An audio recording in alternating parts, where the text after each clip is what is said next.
Bonjour, je suis Josiane Joyce. Je vais vous raconter dans une série de vidéos ce qui m'est arrivé comme des petites anecdotes qui me sont arrivées durant mes consultations de voyance en tant que voyante professionnelle. Nous sommes le mardi 23 février. Et oui, je donne la date parce que vous le savez, hein, on m'a piqué mes voyances pour se les approprier. Alors je suis habitué maintenant, donc je donne la date, même si cette vidéo ne sera pas une vidéo de voyance d'avenir. C'est une vidéo d'anecdotes qui se sont produites durant mes consultations. Je ne vais pas donner les noms, mais bon, ça s'est passé quand même à Toulouse, hein, parce que je suis toulousaine. Voilà comment il est arrivé que je me suis intéressée à la voyance. C'était, je m'en souviens à peu près de la date, fin mai ou début juillet 1973. Et oui, ça fait un paquet d'années. Alors, à l'époque, hein, vous savez, moi, la voyance, j'y croyais pas, je ne m'intéressais pas, c'était complètement bidon.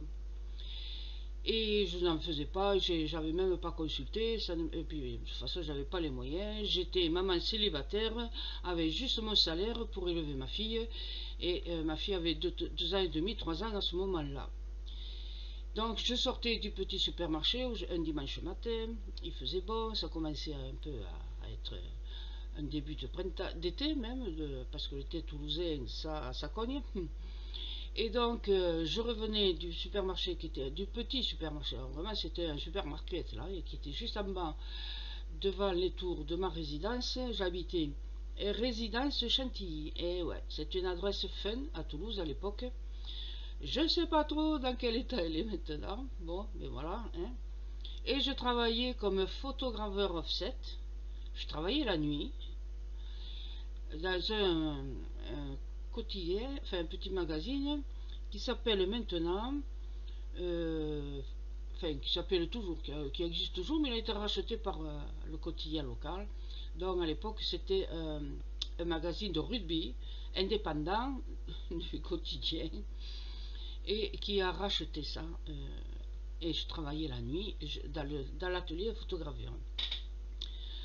Donc j'étais avec ma petite fille et il me fallait à tout prix contacter les allocations familiales. À l'époque, chaque fois qu'on entamait une nouvelle année, il fallait envoyer un papier du propriétaire comme quoi on payait le loyer, enfin c'était le bulletin de location. Et alors je l'envoyais une fois, deux fois, trois fois, ils étaient toujours perdus. Donc j'étais toujours en train d'aller les voir ou de téléphoner. Et là j'étais à la cabine téléphonique en bas de la résidence de Chantilly. Ouais, il n'y avait pas de smartphone à l'époque. Et alors j'attends. Ne quittez pas, hein, on va vous mettre en contact avec la personne adéquate. Enfin, à peu près, vous connaissez le truc. Là. Ben, à l'époque, c'était encore ça. Ben, on en trouve encore aujourd'hui, là, il y a des endroits où on vous dit ça. Sinon, c'est appuyer sur le 1, appuyer sur le 2, appuyer sur le 3, appuyer sur le 8, appuyer sur le 15. Hein, vous connaissez l'histoire. Et alors, pendant que j'attendais, que quelqu'un veuille bien prendre le téléphone et répondre à mes questions, j'ai jeté un œil sur ma fille et elle était à l'intérieur de la cabine. La porte était ouverte, bien évidemment. Et parce que moi, je ne la laissais pas vagabonder tout autour. Hein. Un gosse de 2 ans et demi, 3 ans, et maintenant, à l'époque, on les surveillait de très près. C'est pas comme maintenant où il y en a qui à minuit ou 1 heure du matin sont en train de jouer dans les rues du quartier. Enfin bref. Donc, je surveillais ma fille qui regardait sa belle robe de printemps. Une robe que j'avais fabriquée à la machine à coudre. Oui, les robes des enfants à l'époque, je pouvais à peu près les fabriquer moi-même. Et alors, tout en regardant, vous savez, en mettant le doigt sur une fleur, sur une autre, tout ça, elle me dit une chose extraordinaire. Elle me dit, maman, les gens, ils ont de la lumière autour d'eux. Pourquoi? Hein? Bah, j'étais quand même étonné. Qu'est-ce que c'est que ça? Et elle répond, mais maman, pourquoi les gens, ils ont de la lumière autour d'eux? Avec l'accent toulousain, puisque ma fille et moi, nous sommes nés à Toulouse. Alors là, cerveau en mode ultra vitesse. Ouh là là, il faut pas que je dise, que je réponde n'importe quoi, il faut pas dramatiser, il faut pas... Parce qu'à l'époque, Françoise Dolto, elle a enseigné ça au téléphone, à la radio, quoi, je veux dire. Elle disait comment il fallait parler à ses petits-enfants. Et donc, écoute ma fille, ben c'est normal, hein, ne t'inquiète pas, c'est normal, tout le monde y voit ça.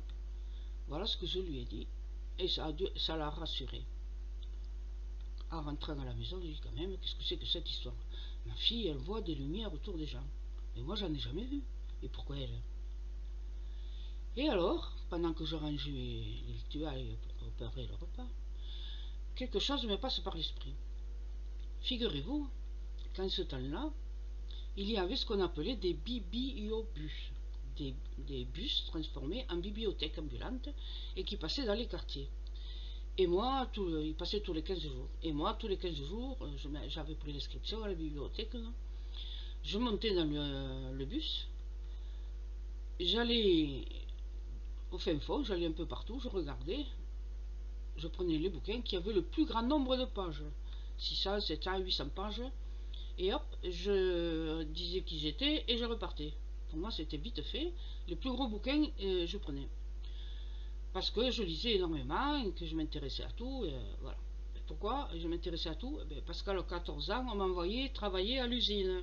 Donc, j'ai pas fait d'études ni rien. Et ça continue. Mais j'ai mon certificat d'études. Alors, il paraît que le certificat d'études actuel, il vaut le bac de maintenant. Ça ne m'étonne pas. Enfin, bref. Alors, je dis, mais oui, c'est ça, j'ai lu ça, je suis sûr que j'ai lu un bouquin qui parlait de ça. Mais alors, je me souvenais pas la date, je me souvenais pas le titre, je savais juste qu'il était épais. Et alors, j'attends avec impatience que le bibliobus il repasse.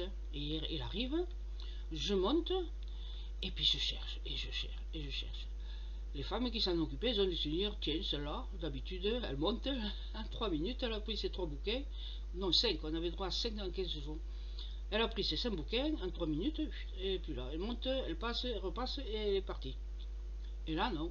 Je suis resté 1 heure ou 2, et je cherchais, je cherchais, je cherchais. Et je ne me souvenais pas. Finalement, après avoir regardé tous les bouquins qui avaient le plus grand nombre de pages, les plus épais, les avoir sortis, feuilletés, et puis, j'ai retrouvé celui que j'avais lu. Alors je le prends. Je reprends ce bouquin.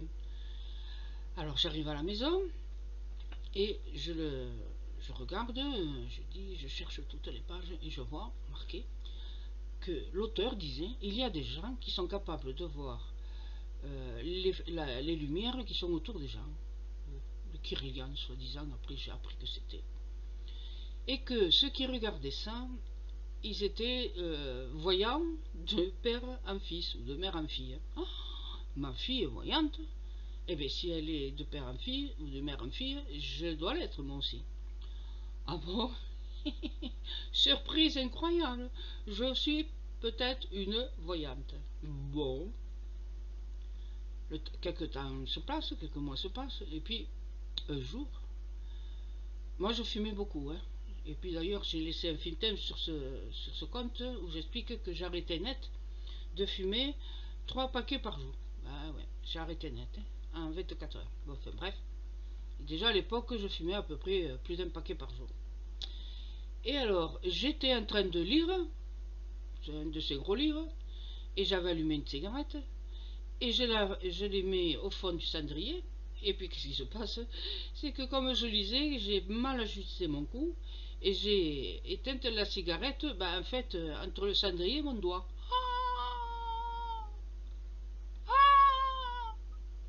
Ça brûle, ça fait mal. Et alors, ouh, mon doigt, c'était l'index, comme ça, ah là là, ah là là là là là là.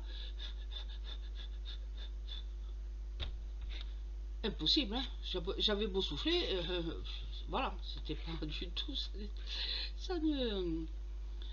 ça continuait à me brûler. Et j'avais eu le réflexe d'aller tremper mon doigt dans l'eau, parce qu'à l'époque on ne l'avait pas dit comment il fallait faire. Et alors j'attrape mon doigt, je le serre très fort, le bout du doigt, avec l'autre je le serre, je le serre, je le serre, je le serre. Et puis tout à coup, oulala, que ça brûle encore plus. Ah, je lâche,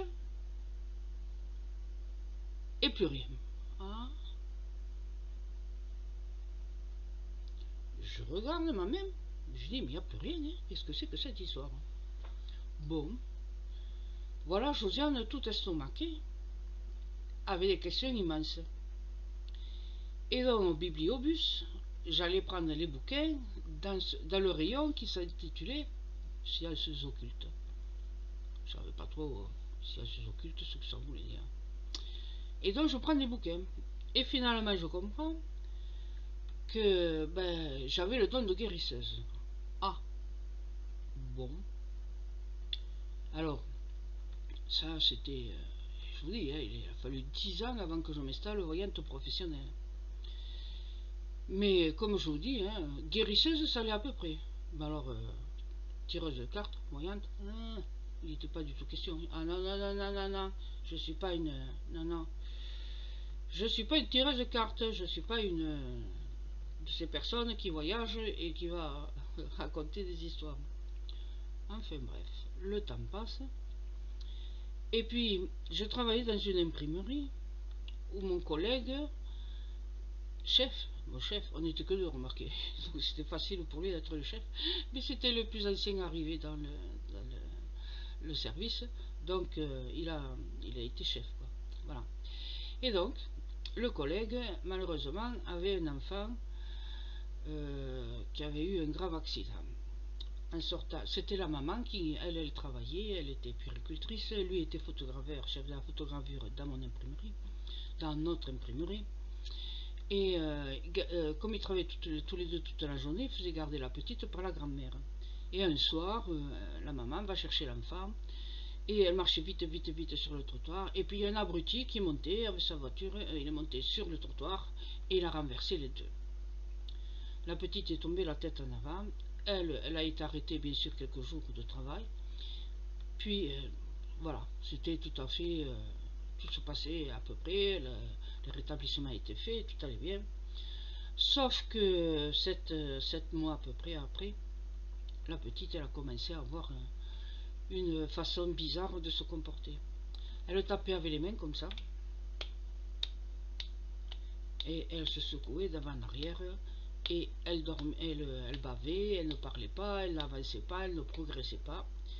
Et même elle hurlait, elle hurlait, elle hurlait. Toutes les nuits, elle hurlait. Ça, c'était arrivé quelque temps avant que je rentre dans l'imprimerie, que je sois embauchée comme assistante de mon collègue. Et lui, il arrivait avec les yeux cernés. Sa fille a hurlé toute la nuit, et autant l'un que l'autre, il n'arrivait pas à se reposer. Et puis, au bout de quelques temps, je dis quand même, le pauvre garçon, moi qui ai une enfant qui a une santé parfaite, j'étais quand même un peu malheureuse pour lui.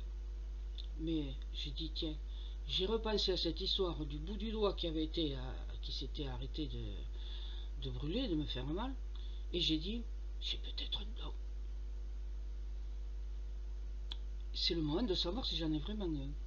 Et alors ce que j'ai fait, le soir quand je me couchais, je visualisais la petite, parce que j'avais vu plusieurs fois, et son épouse était venue le chercher avec la gosse dans la voiture, et je l'avais vue. Elle était magnifique, cette gamine, blonde, avec des anglaises merveilleuses, des yeux... elle était belle, oui, mais là, elle commençait à avoir sérieusement des problèmes de santé. Donc, je visualisais la petite le soir et je disais, tu vas bien, tu dors bien, ta santé est parfaite, tu vas de mieux en mieux. Et dans les 3-4 jours suivants, j'ai vu que mon collègue arrivait, il avait les yeux moins cernés. Alors, au bout de quelques jours, j'ai osé lui poser la question.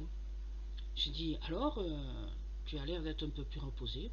Et oui, il me dit, je sais pas comment ça se fait, mais depuis quelque temps, la petite, elle nous laisse dormir. Pour moi, ça pouvait être un peu, je sais pas, peut-être que j'avais fait quelque chose, mais j'en étais pas sûr. Vous ne pouvez pas imaginer combien d'années que j'ai commencé d'être professionnel, je me suis posé la question, est-ce que je suis vraiment celle que je prétends être? Est-ce que je suis vraiment guérisseuse ou voyante? Donc il s'est avéré que dans cette imprimerie, le patron qui avait obtenu un gros contrat, c'est pour ça d'ailleurs qu'il m'avait embauché, qui avait obtenu un gros contrat avec deux abrutis qui faisaient des bouquins porno. C'était la grande mode dans les années 70.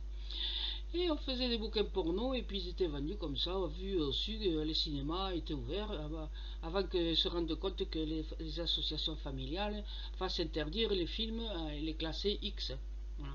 Mais à l'époque, c'était après 68, voilà, on faisait des bouquins porno. On rigolait avec mon ami, alors qu'est-ce qu'on riait? Ah! Et alors des fois il y avait des clients qui montaient dans la photogravure, on faisait les montages sur du code à trace, ça s'appelait le code à trace, on faisait le montage des photos, et alors avec mon ami, on disait, passe-moi la biroute, celle qui est seule ou celle qui est grosse, celle qui est petite. Quand il y avait un client, alors au bout d'une minute ou deux, le patron il emportait le client, il disait, allez venez, venez, on va aller voir notre coin de l'atelier. Et nous on riait comme des tordus. Ah oui, on s'est amusé quand même. À cette époque, ouais. J'adorais travailler dans les imprimeries. Et quand je suis rentrée plus tard, après avoir quitté ce métier en étant voyante, et chaque fois que je suis passée dans une imprimerie, je suis allée renifler dans l'atelier. L'odeur de l'encre, tout ça. Voilà. J'adorais ça.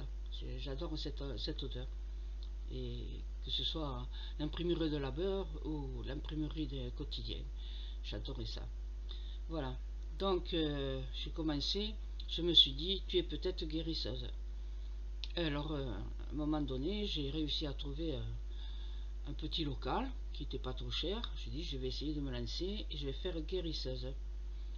Donc, je me suis installée provisoirement pendant 2 ans et demi dans le local et j'ai été guérisseuse. Oh, ça marchait, ça marchait, ça marchait. Les quelques pharmacies qu'il y avait à l'entourage m'envoyaient les clientes ou les clients parce que ce qu'il y avait, vous savez, des zonas. Je guérissais le zona, je le guéris toujours à une seule fois, hein, le zona. Voilà. Pour tout dire, hein, on est guérisseur, on ne peut soigner uniquement les maladies de peau. Les zonas, les eczémas, les entorses, les brûlures, les foulures. On peut rajeunir les gens. On peut peut-être aussi les faire maigrir. Donc voilà, quand j'ai commencé, pendant les 3 premières années, j'étais guérisseuse. Mais certaines choses, je n'arrivais pas à les soigner. Et comme je suis orgueilleuse, moi, je veux être Jésus-Christ réincarné. Je veux tout guérir. Tout, tout, tout. Malheureusement, je n'arrivais qu'à guérir les problèmes de peau. Et alors du coup, j'ai dit, eh ben non, ça va pas, j'arrête. Je ne peux pas mentir aux gens. Pourtant, oui, j'étais bénévole. Hein. Non, non, je ne peux pas mentir aux gens, je ne peux pas leur raconter des histoires. Je veux soulager toutes les maladies ou faire autre chose. Et c'est là que j'ai commencé à m'intéresser à être voyante. Ça, c'était quelque chose qui me plaisait mieux, parce que je me disais, au moins les gens, eh ben, s'ils veulent savoir, ils paieront. Mais guérisseuse, je ne parvenais pas. Je disais, mais non, mais pourquoi t'as pas fait d'études, médecine, tu peux pas. C'est pas possible, tu peux pas faire payer les gens, ils sont pas remboursés par la sécu, qui tu es, toi? Voilà, je me donnais beaucoup de réserves. Ça, c'est la première vidéo. À bientôt pour une prochaine vidéo.